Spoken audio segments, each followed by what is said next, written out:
With probability, it's important to know whether you're dealing with dependent or independent events. Stick around and I'll explain.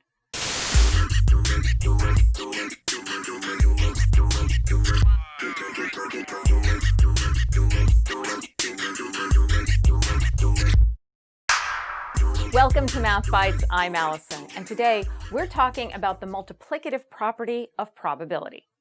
Now, it's important to understand whether you're dealing with dependent or independent events. So let's take a look at this.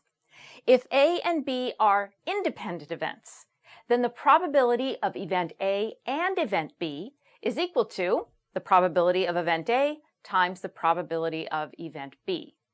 Now, if events A and B are dependent events, then the probability of A and B is equal to the probability of A times the probability of B given that A has already happened. So that's what that notation means. The probability of event B given that event A has already happened. Now this might seem confusing, but let's do a couple of examples to explain these concepts. Okay, let's do an example to understand this concept of independent and dependent events better. I have a jar with 5 marbles in it, 3 green and 2 yellow. 2 marbles are drawn with replacement. Now what does that mean? That means I draw 1 marble out, take note of its color, and then I replace it. I put it back in the jar before I draw my second marble. What is the probability of drawing a green and then a yellow marble? Okay, we are drawing with replacement. That means that these events are independent. What happens on the first draw doesn't affect the probability of what happens on the second draw because I put it back in the jar. So the probability of drawing the yellow marble will stay the same even though I've drawn the green one first. So with replacement, independent events. So the probability of drawing green and then yellow is equal to the probability of drawing a green marble times the probability of drawing a yellow marble. So what's the probability of drawing a green marble? How many marbles are in the jar? 5. How many of them are green? 3. So the probability of drawing a green marble is 3 over 5. What's the probability of drawing a yellow marble? How many marbles are in the jar? Still 5, because I replaced the first marble. And how many of them are yellow? 2.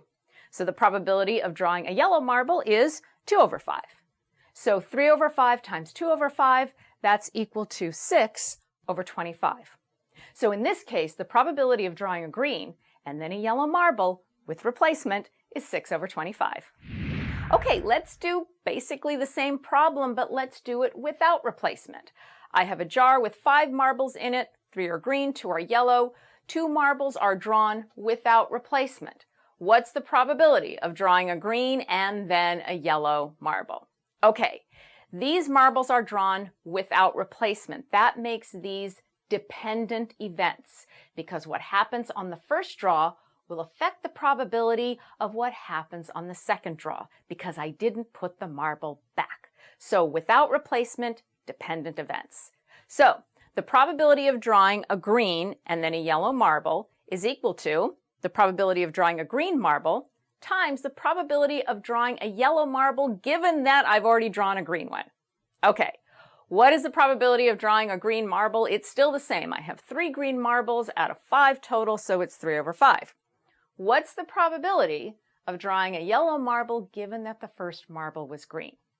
How many marbles are in the jar on the second draw? 4, because I already drew one out and I didn't put it back. This is without replacement. And how many of those 4 marbles are yellow? 2. So 2 over 4 is the probability of drawing a yellow marble given that the first one was green. So that gives us 3/5 times 2/4. That's 6 over 20 or 3 over 10. So you can see that this probability is different from the last one because the last one was with replacement and this one was without. Okay, let's do one more example to illustrate these concepts. You draw 2 cards from a standard 52 card deck. What is the probability that your first draw will be the 10 of diamonds and your second draw will be a club? And we'll do this both with and without replacement. So let's look at with replacement first. All right, so with replacement, so I'm going to draw a card out of the deck, take note of what it is, and put it back in the deck. These are independent events with replacement. The probability of the first event doesn't affect the probability of the second event. So in this case, the probability of drawing the 10 of diamonds and then a club is equal to the probability of drawing the 10 of diamonds times the probability of drawing a club. Okay, what's the probability of drawing the 10 of diamonds? There are 52 cards in the deck, so 52 is my denominator. How many 10 of diamonds are there in a standard deck of cards? There's 1. So the probability of drawing the 10 of diamonds is 1 over 52. What's the probability of drawing a club? There are still 52 cards in the deck because I replaced the card I drew out first. And how many of them are clubs? There are 13. There's 13 cards of every suit in a standard deck. So the probability of drawing a club is 13 over 52, the number of clubs in the deck divided by the number of cards in the deck. So we multiply these out and we get 13 over 2,704, which reduces to 1 over 208. All right, let's do the same problem, but now let's do it without replacement. I'm going to draw a card out of the deck, take note of what it is, and set it aside. I am not going to replace it in the deck. So now these are dependent events. What happens on the first event will affect the probability of the second event. Without replacement, dependent events. Okay, so the probability of drawing the 10 of diamonds and then a club is equal to the probability of drawing the 10 of diamonds times the probability of drawing a club, given that I've already drawn the 10 of diamonds. What's the probability of drawing the 10 of diamonds? It's still 1 over 52. I still have 1 10 of diamonds in my deck and 52 cards total. What's the probability of drawing a club, given that I've drawn the 10 of diamonds? There are still 13 clubs in the deck because I assume that the first card I drew was a diamond, so it doesn't affect the number of clubs I have left. So I have 13 clubs out of now 51 cards because I've already drawn 1 card out and set it aside. So now the probability of drawing a club is 13 over 51.